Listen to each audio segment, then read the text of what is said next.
Hello, and welcome back to Bad Canadians. I'm your host, Jared Michael. Here at Bad Canadians, we attempt to understand Canada's contrarians. We believe contrarians are sometimes the only people holding valuable information the rest of society desperately needs. When I was building Bad Canadians, I used to tell people there was one guest I dreamed of having on the show, Amy Hamm. To me, she represents exactly why I started this project. In my opinion, her case is a clear example of what is happening in Canada. We spent our conversation walking through one institution after another, from the mainstream media to professional unions to regulatory colleges, all labeling her a bigot for holding a view most Canadians quietly share: that biological sex is real. I'll put my bias up front here. If you believe in gender dysphoria, believe trans people exist, that they deserve to live free of daily discrimination in jobs, housing, and personal dignity, I'm with you. I believe that too. But if you also believe in biological sex, that only women give birth, and that men and women are not interchangeable by declaration, now you're on the same page as Amy Hamm and J.K. Rowling. That's what I currently believe too. But I'm a pretty open-minded guy, and we're living in a strange time when everybody carries a personal computer in their pocket. The second Neuralink was just installed in someone, and gender roles today are unrecognizable from just a couple generations ago. Maybe biological sex could become moot. But if that's where we're heading, we need to be able to talk about it openly. Amy Hamm's case is not fringe. It is central. It is a test to see what kind of country we want to live in. Do we want to live in a Canada that supports open debate and individual rights? Or do we want to live in a Canada where institutions can brand an ordinary citizen a bigot for holding beliefs that the vast majority of Canadians share? When we see an injustice, are we not supposed to act? Amy Hamm is a nurse and a writer by trade. She has a regular column at the National Post, and you can see her thoughts regularly on X. I'll post all her relevant links in the show notes. Sadly, I went through my own tech struggle session to get this episode to you. Honestly, the video is just terrible, but we managed to preserve the full audio conversation where I believe the real gold lays. But I do apologize, and I will do better going forward. I thank you for your patience. Thank you for listening. And if you're cringing through all this and you hold a very different perspective and would like to come on for a friendly, respectful conversation, reach out and let's make it happen. All right, coming up next, the indomitable Amy Hamm. Amy Hamm, welcome to Bad Canadians. Thank you so much for being here. Hi, thank you so much for having me. I think it wouldn't be proper to kind of start just from one Canadian to another. And I'm really sorry for what you've gone through the last 5 years for, been going through a real struggle session, and I really genuinely feel bad that that has happened to you. And so I really, from one Canadian to another, apologize for that. And in the same breath, I really want to say a real thank you for early in the game standing up when no one else was. And I've always liked this expression, stand up for what's right, even if you're the only one who's standing. And I think you really embodied that very early. And I know it didn't come without consequences. So yeah, genuinely, thank you very much. It's hard to know what early pioneers like you do, the effect of what would have happened if people didn't stand up at critical moments. So yeah, thank you. Oh, thank you. That means a lot. It's nice to hear that. It's certainly not, this is not at all where I thought I would end up. And it's strange. It's almost like just when you get interested in a topic like I did with gender ideology, I never, there was never any plan that I would take a stand or anything. It just became something that incrementally I learned more about and felt really strongly about. And then just sort of day by day, you stand up in small ways, and then all of a sudden you're, standing up in a bigger way, and you're at the center of years and years of lawfare and being smeared as a bigot on a national and sometimes even international stage. And it's really, it's just wild when that happens. And it's still sometimes hard to believe that it has all happened. And, just for saying that men aren't women, basically is what it comes down to. Well, maybe we can touch on that, because that is the critical point there, is that you are called a bigot, and you are, the most Canadian institutions, from our media to our lower human rights courts to the College of Nurses and Midwifery are calling you transphobic. And I've read a lot of your writings, and I've been following you for many years, and I just, can't agree with that statement. And so maybe we should just dig in right at the beginning here on how do you react to the claim that you are transphobic? I mean, I'm not transphobic, and I was a nurse I still am a nurse, but I worked as a nurse for 13 years before I ended up fired this March. I've had countless trans patients, and I've never had a single patient complaint. I know a lot of trans people. I have trans friends. It's just ludicrous. It's the idea that if you disagree with any aspect of gender ideology, then you're framed as a hateful bigot who is transphobic, afraid of trans people. And it's simply not true. It's just that I disagree with the premise that humans can literally change their sex, or that every human, you and I included, have an inherent gender identity, which, as I've talked about a lot, and which is one of the statements that got me into hot water with my college and my employer, is saying that gender identity, it's a metaphysical belief, and it's unfalsifiable. It's a belief in mind-body dualism, and I don't have to believe in it. Other people can, I don't care, but the fact that I don't, that doesn't make me a bigot. It does feel like just a real anti-science argument, like from like one of the most basic scientific categories. Like you say, like if we're going to gender self-ID, where it's only up to the individual to know, and like you say, it's not falsifiable. I don't know how we can ever handle nuance of other sciences, nuance of climate science, if we can't even agree on the most basic scientific category here. But I think I saw in your decision this year that they were calling statements like men cannot give birth, and women cannot have penises, and that's what they're considering transphobia now. So does that lawfare, does it feel like then that just from 15 years ago, if you just want to make the argument everybody believed about biological sex, that's just been outlawed now? Is that essentially the landscape in Canada? It certainly feels that way. And the thing about only women giving birth, that was included in a report that Vancouver Coastal Health used to fire me. And it was a quotation from a National Post column that I ran. And they essentially said that it was discriminatory, hateful speech, saying only women give birth. So it's beyond belief, because we're talking about one of the largest health authorities in British Columbia that employs researchers, nurses, doctors. This is healthcare. This should be science-based. And it's, you're totally through the looking glass when you have this employer firing a registered nurse. I worked there for 13 years. Like I said, no patient complaints, no workplace issues. I had worked my way up into leadership in the organization. And the only problem they ever had with me was the fact that I expressed my political views on gender ideology outside of work. And it's scary. And we also are seeing how bad the healthcare system in Canada is right now. There's a story going around this week with this 16-year-old boy. I can't recall his name. I feel horrible, but he passed away. His parents took him to the emergency room, and as it happened, he was experiencing sepsis, and he wasn't seen in the ER for 8+ hours and ended up in the ICU, and he ended up passing away. And that's very likely something that would not have happened if he had been seen in a timely fashion. And we have women in northern BC who are now told that they're likely going to have to go to hospitals that are hours and hours away so they can give birth to their babies. We can't even run and staff our hospitals, and yet you have health authorities that are firing nurses because of their political beliefs. It happened to me, and it also happened to hundreds of nurses and doctors who would not consent to taking the COVID vaccine as well. So our system is being run into the ground, and it's terrifying, really. Yeah, it is. It's sometimes hard. I think sometimes the challenge too is these arguments are so absurd that I think the general public sometimes has a hard time believing this is actually happening, because it is so absurd, some of these things that are occurring.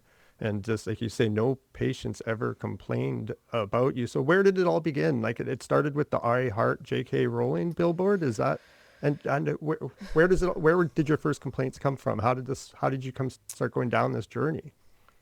Sure. I would say around 2015, 2016, I started getting interested in this topic because I was seeing discourse about it online in online communities, and people were telling women, including myself, to shut up or don't use that terminology. It's offensive to trans women.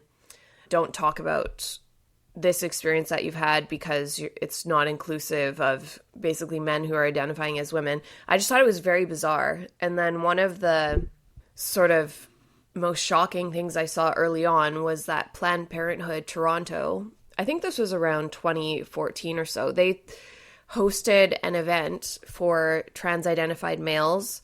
In other words, trans women. I know the nomenclature can get confusing. So these would be males who identify as females and also identify as lesbians. And the event was called Overcoming the Cotton Ceiling. And what it referred to was, it was a pun on the phrase, the glass ceiling, which referred to women in the workplace achieving equal status and pay. And the cotton ceiling in this case referred to women's panties, specifically lesbians' panties, as though lesbians who were not having sex with trans-identified males or males who think they're lesbians, that they were calling that the cotton ceiling. And so this event was about overcoming the cotton ceiling, which it's not a big stretch of the imagination to think that just sounds like rape. Very disgusting and just so shocking. It was so shocking to me. And I thought, this is Planned Parenthood Toronto. What on earth is going on? Once I saw that, I really started getting more interested in the topic. And maybe a year after that, I published an article about it, and I started writing about it, talking about it more, and eventually planning and hosting events in Vancouver to talk about gender ideology. So after doing that for a while came the billboard, which is sort of what triggered all of the lawfare. I had already been a target of trans activists before that. I had the death threats, rape threats, lots of sort of online abuse, but it seemed that a lot of these people didn't realize that I worked as a registered nurse. So in 2020, a friend that I had at the time suggested, why don't we do this billboard? It was a copy of something that was done by Posey Parker in the UK. And anyway, so we worked on that together. When that I Heart J.K. Rowling billboard went up in Vancouver, the city councillor, Sarah Kirby-Young, she was a city councillor in Vancouver, said that it was hate speech. People complained to the company, Jim Pattison. It was removed, I think 30 hours later or something like that. And then after that, it got a lot of attention. Within 24 hours, I would say I had more than 10,000 people message me online with just like vile, abusive messages, including, again, the death threats, the rape threats, saying, people sharing my photo and saying, if you see this woman in public, punch her. People even saying that they would attack my children. It was completely insane. So that was what ultimately led to some people saying, well, did you know that this person's a registered nurse? And then people started making complaints to the College of Nurses, which gives you your license to practice, and to my employer at the time, Vancouver Coastal Health. So that set off, what ultimately, it's coming up on 5 years in a couple of months, was a 22-day trial or hearing, and then my guilty verdict and being fired from a job of 13 years after I was found guilty of unprofessional conduct for statements that I made in defense of women's sex-based rights and child safeguarding, and statements where I said that you can't change your sex and trans women should not be inside of women's prisons, women's rape shelters, women's sports, and that pediatric medical transition is a medical scandal. Wow. And so how many, Was that all through the last 5 years? Was that all through the college? Did you ever bump up against human rights courts or any of those kind of other institutions? Well, people were complaining to my employer the whole time as well. And for several years, the employer sort of was somewhat supportive insofar as they said, as long as you're following our social media policy and you never identify yourself as an employee of Vancouver Coastal Health, this shouldn't be a problem. But as the years went on and after the trial was dragging out, the complaints got more numerous and the activists got more angry that I still had my job, and the harassment campaign just got more intense, and eventually Vancouver Coastal Health, they started going after me as well. So I spent almost a year and under strict orders that I was not allowed to speak at all about what they were doing to me. Otherwise, I would immediately be fired. But I had an unpaid suspension.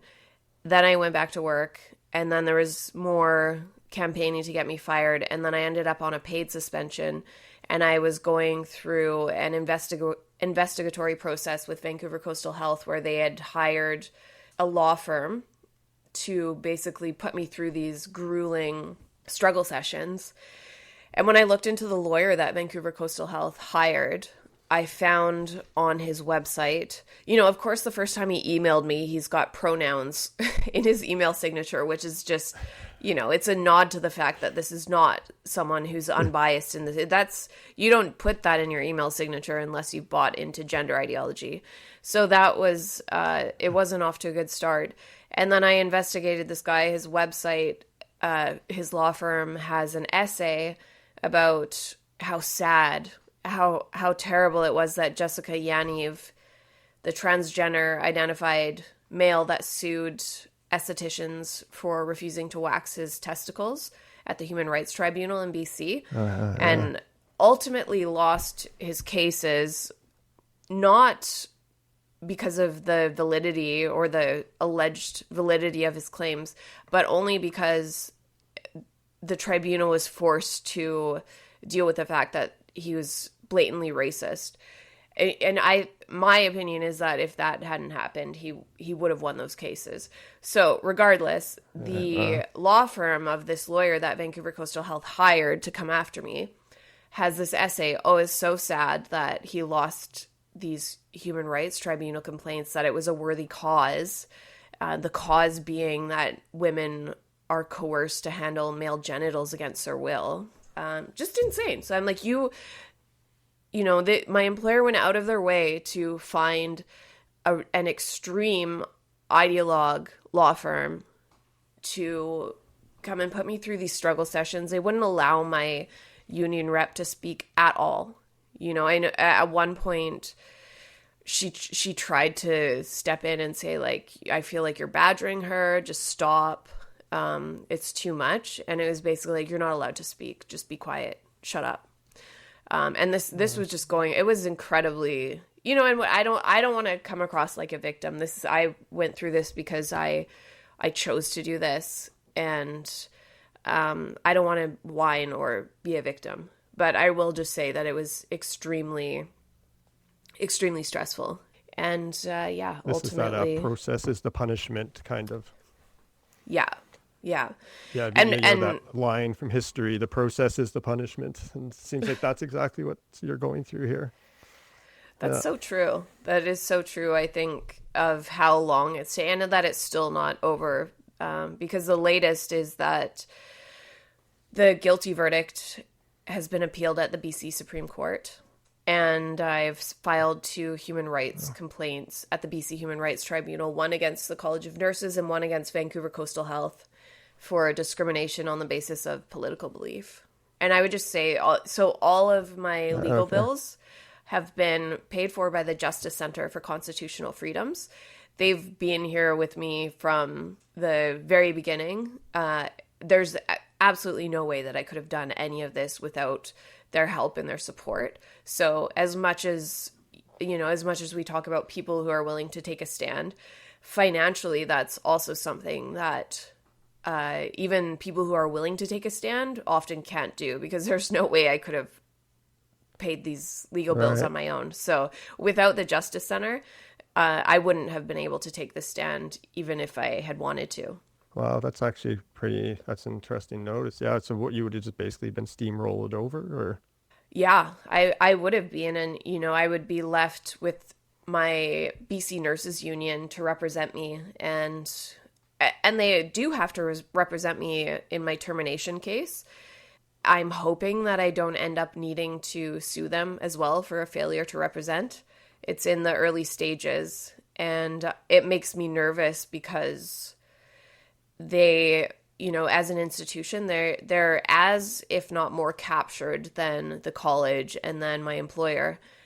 I'm sure you're aware that unions are extremely far left institutions in Canada, and they're generally NDP supporting, even if they're not allowed to outright talk about or encourage their members to vote NDP. It's very clear that they're NDP supporting organizations. So we shall see what happens with that.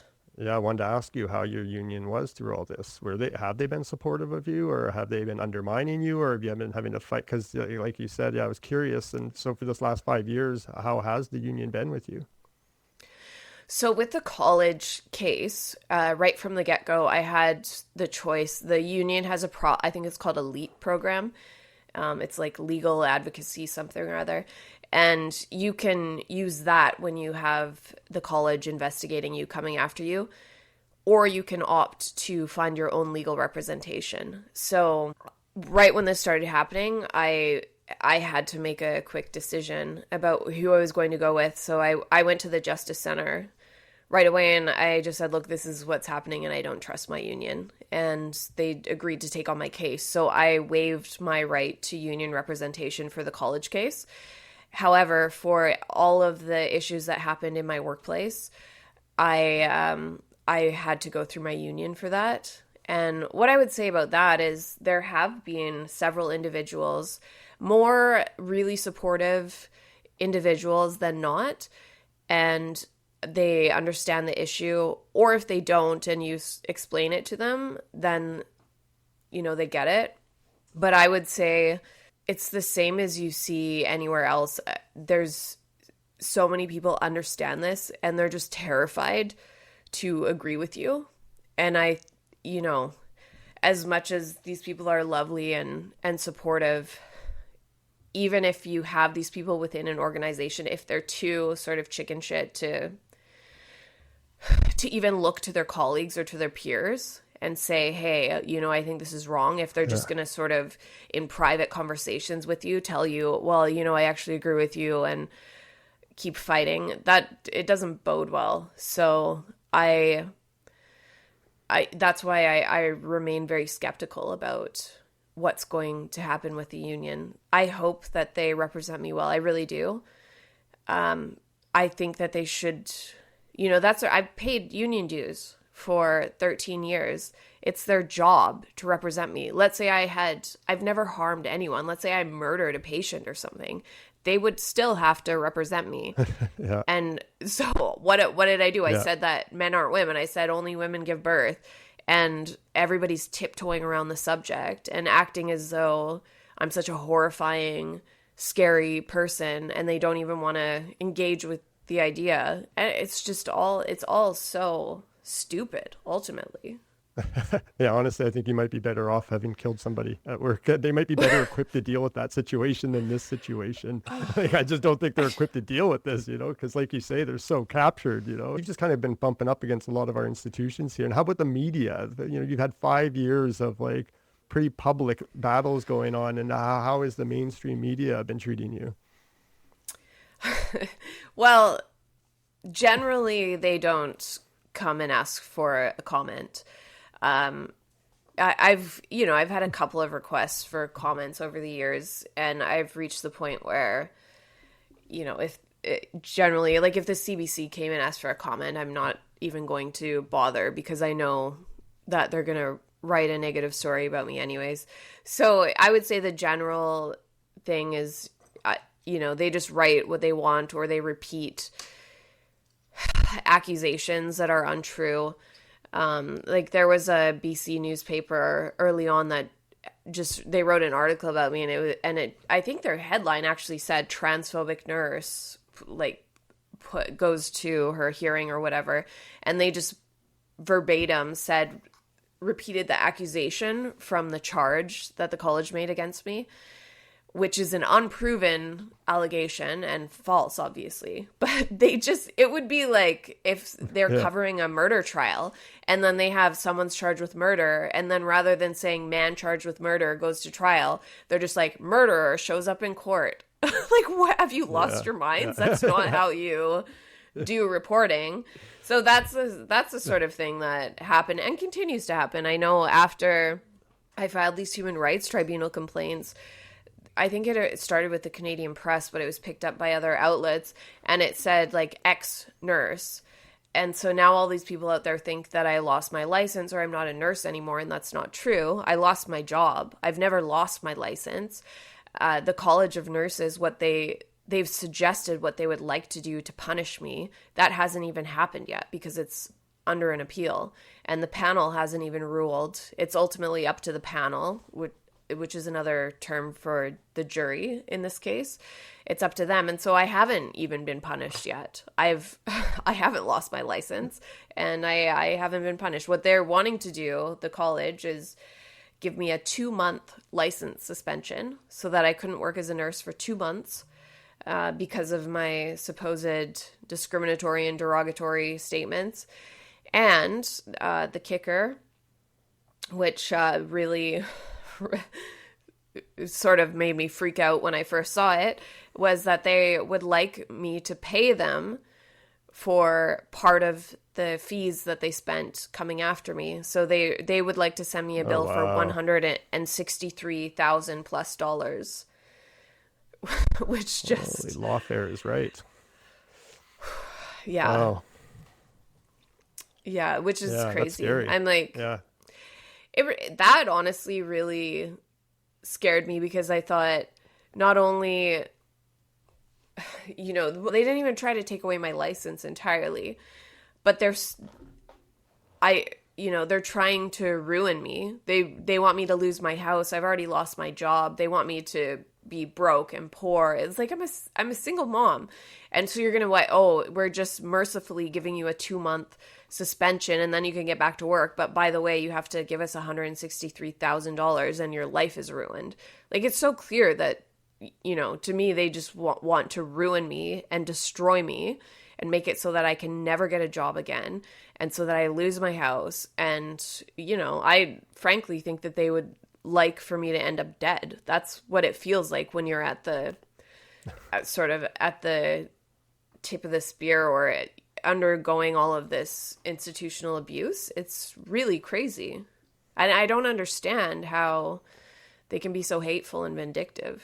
Yeah, it's really unfortunate, and just how, normally that's where we'd hope our journalists would be paying attention and seeing your story and highlighting, institutional overreach and we're supposed to be living in a democracy, and the fact that you're advocating views that the lion's share of Canadians hold, yet all our institutions seem to be treating you like a bigot. And so to me, your case is very reflective of the fact that our institutions are not reflecting the will of the people. They seem to be reflecting the will of this tiny minority, elite, academic, activist viewpoint, and that the lawfare is it just sends a chilling signal to everybody, It's just that bill they sent you, like just that alone, who wants to, let alone 5 years of struggle sessions. It's I don't.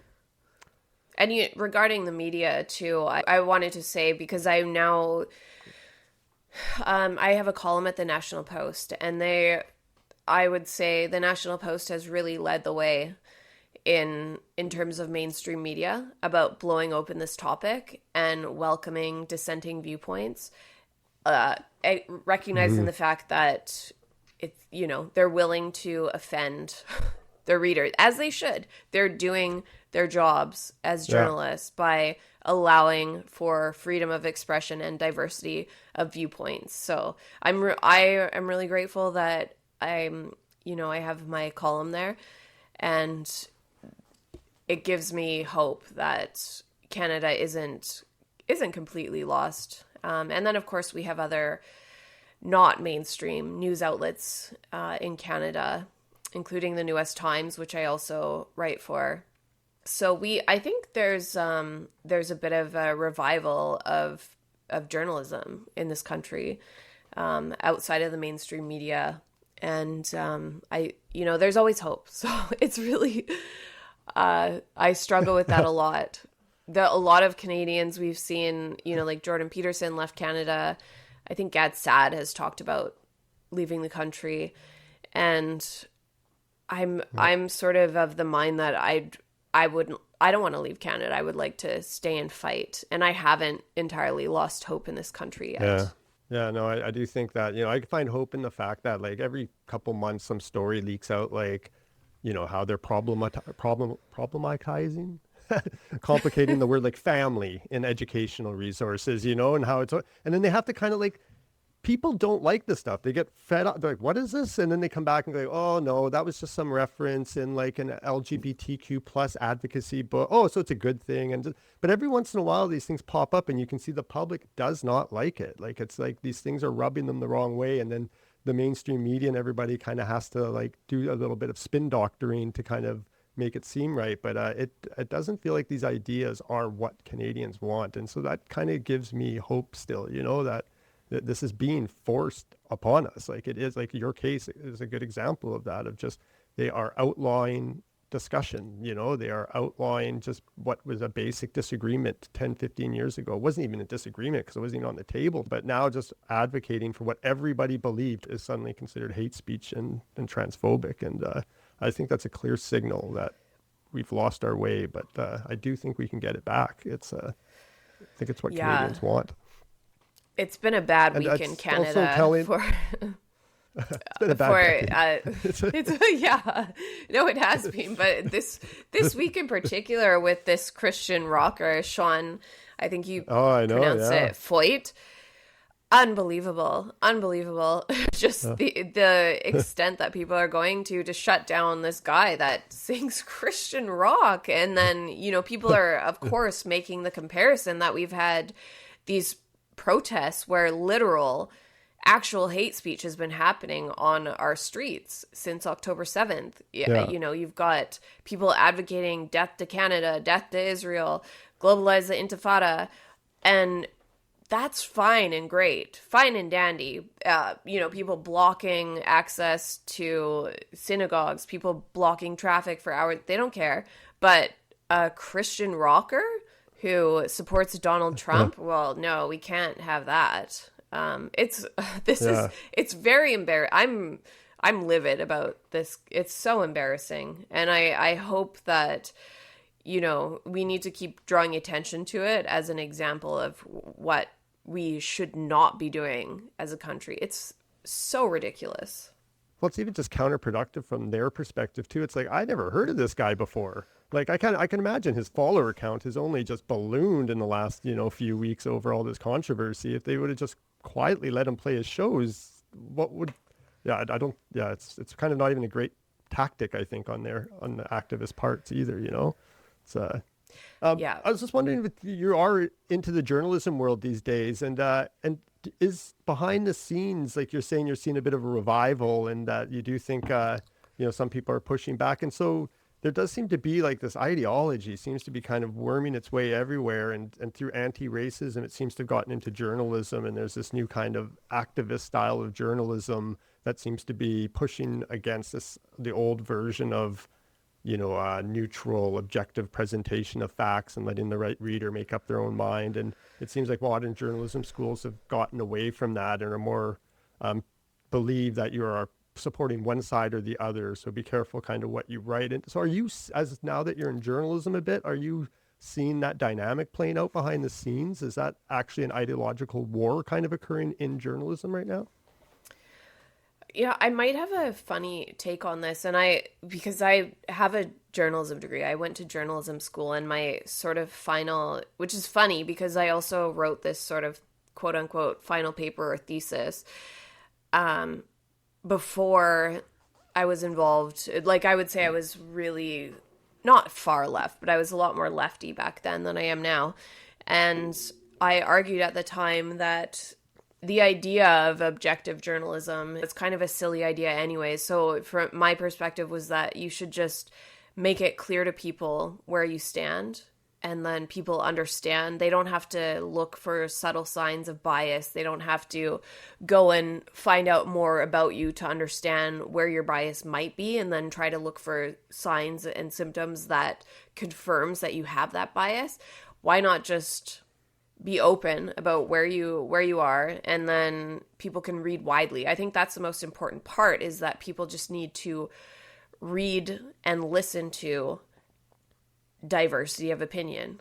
Again, that's why it's so important. So, I rail against the shitty journalism of the CBC and outlets like TIE, but I still read those outlets, and I will continue to read them. And they do need some reform, because they've taken it to an extreme that is, they're pretending to be unbiased. They're pretending to represent the truth when they're not doing that at all. So, there's a difference there. But I think there's a way to be a journalist and to make it known, where you stand politically, and then people can figure it out for themselves. So that's kind of my take on it.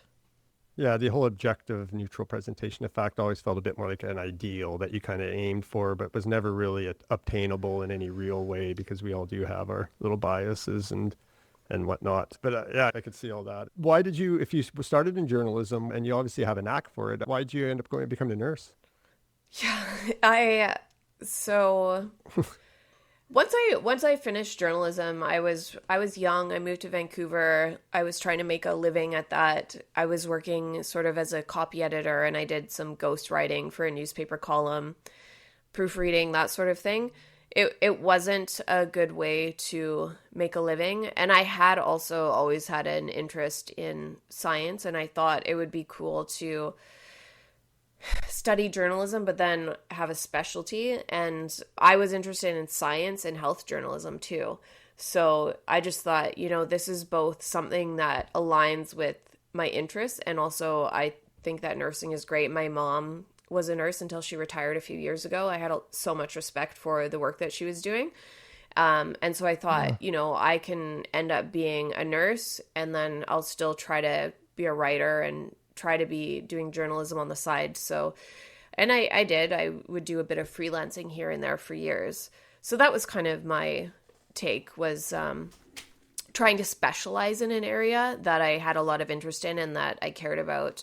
And nursing is a really, as much as I sort of feel like I've been betrayed by the profession, it's such an important profession, and it is heartbreaking and scary that we have a critical shortage of nurses, and that nurses, I think, are mistreated in the system that they work in, and that, people have a lot of, as they should, they have disrespect for the profession now, because you see what happens when, like, the BC College of Nurses comes after me for saying things that are fact-based and true. It's very unbecoming. It's embarrassing. It's become a profession that's been overrun by anti-science ideologues. It's, at one point, it was a profession that I felt proud of, and I was proud to say that I was a nurse, and it felt like an achievement. And now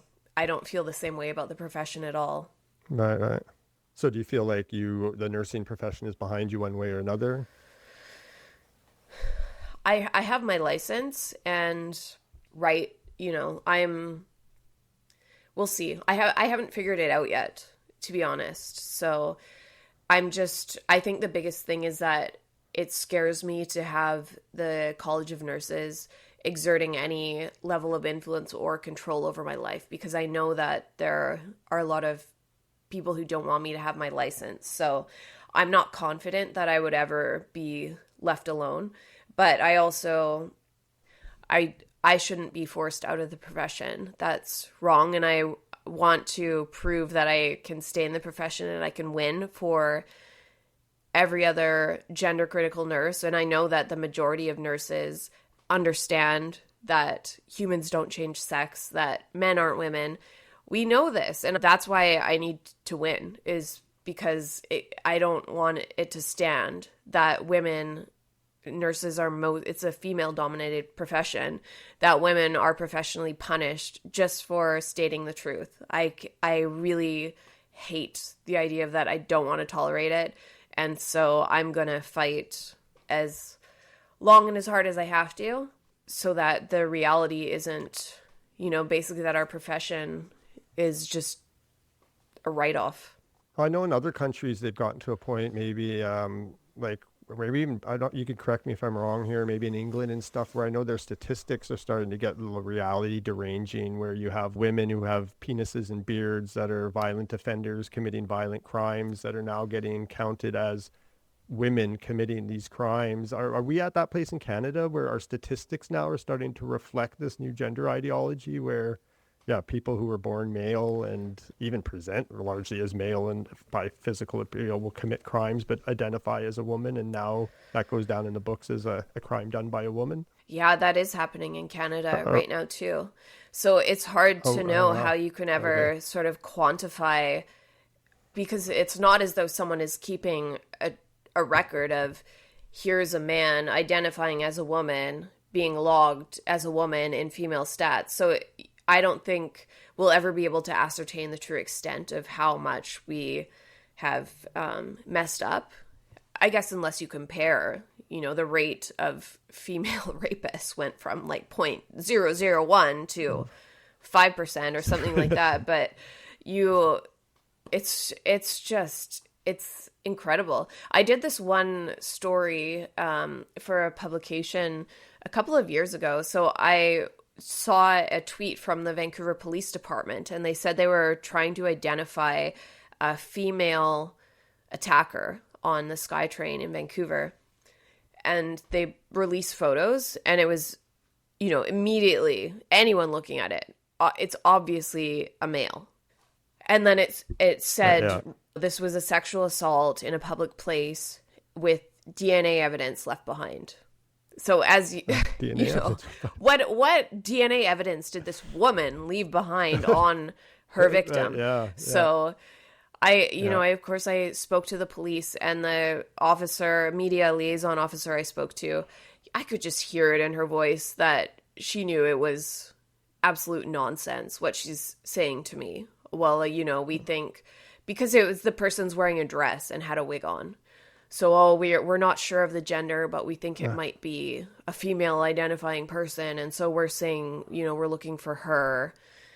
And then, of course, I got confirmation. So when you say that there was DNA evidence left behind, you're talking about sperm, right? And yes, it was sperm left behind. Like, how dare you say she when this person left sperm on their victim? Just absolutely disgusting. I think I read another column you wrote recently about an incident of someone born male who's a repeat offender who's being housed in a female prison right now in Canada. Is that happening right now too?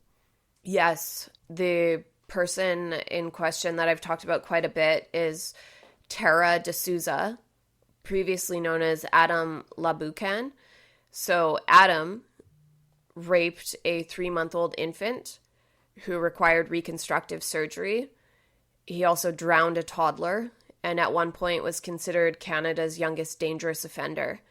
So Adam went to prison for his crimes, and while in prison started identifying as a female, and now goes by the name Tara, has had breast implants on the government dime, and resides now in the Fraser Valley Institute for Women, which is a prison in Abbotsford. And the most insane part of this story, all of it's insane, but this prison has a mother-baby program. So incarcerated women with infants or toddlers have their babies and toddlers in there with them, so they don't separate the women and their babies. And this murdering rapist pedophile is in a women's prison in Canada. He's been there for years, where there are babies and toddlers present. And my friend and CaWsbar co-founder alongside myself, Heather Mason, she's a formerly incarcerated woman. She has contact with a lot of women in the prison system. And so she hears from the women who are living there with this predator. And just imagine the fear that they live in every day. And he stares at them. He stares them down. They feel, obviously, it's obvious, but there's confirmation from these women. They feel like they're, there's a wolf walking around in the hen house. And it's horrifying.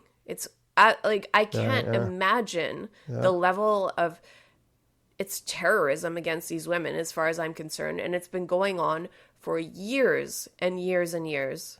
And I think I wrote about it in the context of the fact that we now have a new prime minister, Mark Carney. He's not as ridiculous as Justin Trudeau. He's not parading around at the Pride events and going on and on and on about trans issues. But nothing changes until we remove men like Adam from women's prisons. So I think some people have this false sense of victory, or oh well, this nonsense is over now and Justin Trudeau is gone. But ultimately, no, the policies haven't changed, and these egregious violations of sanity and women's rights are still happening every day. So it's a time where you cannot let off the gas. The fight is still going, and if anything, we have to fight harder, because there's almost this perception now that things have gotten better when they haven't at all. Yeah, no, I think so much of the progressive left's base right now is just the network of activist circles that it's going to take a lot, I think, to disrupt it. I feel we're at a point now in history where I grew up on the left and I was a lefty for most of my life, but I feel like we're at a point where the left needs a real reckoning. It's not like, it's over now, the pendulum is swinging back. I feel like the right through the 20th century had to have a real reckoning with its far right. And I feel like just through circumstances and the left being embedded in academia and whatnot, I don't think it ever had to grapple with its role in the 20th century and the far left ideologies that drove Cambodia and China, Russia, those are all left wing. And I don't think the left properly reckoned with it. And I feel like we're at a point now where we have to keep going until we have a full reckoning. And people who advocate for left wing values know where the limit is, because we don't seem to know where the limit is right now. And I think we have to get to a point where we can, the same way the far right can kind of put circles around toxic figures, they're struggling a little more at that right now. But traditionally, they've had to do that. Whereas I feel like the left hasn't had to kind of learn those circles yet. And I feel like, to me, I think we need to go all the way until we get a full reckoning and a proper education to people of where the extremes are on both sides of the political spectrum. Yeah, it's scary. And the left certainly does not have a shortage of persons who throw out Nazi accusations towards anyone who disagrees with them about any minor point, completely oblivious to the irony of their own behavior. And just the concept, you're talking about not learning from history. And as you said, let's look at the history of communism and the harms of communism. And they seem to either be completely oblivious to that, or they are just willfully ignoring it. Yeah. I went to Cambodia myself years ago, and they killed a quarter of their population in the name of fairness and equality. That's real stuff. As we're kind of coming down, you say you have hope and you're staying optimistic. And do you have any, if you kind of 5 years, do you have any ideas of how we can, different techniques to turn the tide, what we can keep doing, or new things we can do, or any words of wisdom to drop on us? Yeah, this is one that I have gleaned from my work in CaWsbar, which is this, I mentioned it briefly about in relation to Heather Mason. So CaWsbar stands for Canadian Women's Sex-Based Rights. We're a nonprofit. Right now, we actually have a constitutional challenge against the government of Canada to remove males from women's prisons. So that's a huge part of what our organization is doing. And prior to that and ongoing, a lot of our work, what we've discovered, is really beneficial and helpful, you know, in addition to writing your MPs, doing all that stuff. But we found the most impactful thing is having conversations with other Canadians. Talk to your friends, to your neighbors, to your acquaintances. Just normalize. I hate the term normalize. I can't believe I just said that, but make it a normal part of your day to bring this sort of topic up in polite conversation, and just ask people if they actually know what's going on, because some people don't, or they've heard wild stories, including, you know, the story about, say, Adam Labucan or Tara D'Souza, and they might say, well, that can't be real. Like that's just sort of an alt-right talking point. It's an exaggeration. Just talk to people and say, it is very real. This is what is happening in Canada. This is what has happened to so-and-so. Just the examples, and letting people know that not only is it's worse than a lot of people imagine because they sort of have blinders on, but that if you don't get involved, if you don't care, and if you don't start speaking up, eventually it's going to get to a point where it comes for you. So that would be my advice, is talk to everyone. It actually has a huge impact when you do that. Yeah, that's great. Yeah, I often think that, you know, Canadians often identify as being polite, and I think we've kind of started to slide into meekness being politeness, you know, that just causing any kind of conflict or uncomfortability or tension or making someone feel uncomfortable is just being impolite. And I think we got to get a bit more of a backbone in us. We can be polite and we can be courteous and respectful and empathetic, but still have opinions and still voice our voices. And we actually need to do that. I think we have to learn to be a little more uncomfortable again, because to understand your fellow travelers, you're going to hear different opinions, and that's going to make you feel uncomfortable. So I think, you know, we have to get used to being uncomfortable a bit more and stop thinking that we always have to get along and be polite all the time. You know, that's so ridiculous. Is there anything else you wanted to say before we go here, Amy? I don't think so. Thank you for having me. I would just say, you know, keep up the fight, and thank you for tuning in. It's been great. Well, thank you. I really appreciate you coming on, and I really appreciate the fight you've been giving and the fight you're still doing. And so, I wish you all the luck going forward. And I plan on doing my share. So, hopefully I'll see you again in the future. Well, have a good rest of your day then, Amy, and goodbye, everybody. Thank you for listening. If you'd like to support the podcast, please subscribe or share with your friends. Bad Canadians, Working Class Roots, A Free Speech Lens, and Canadian Contrarians.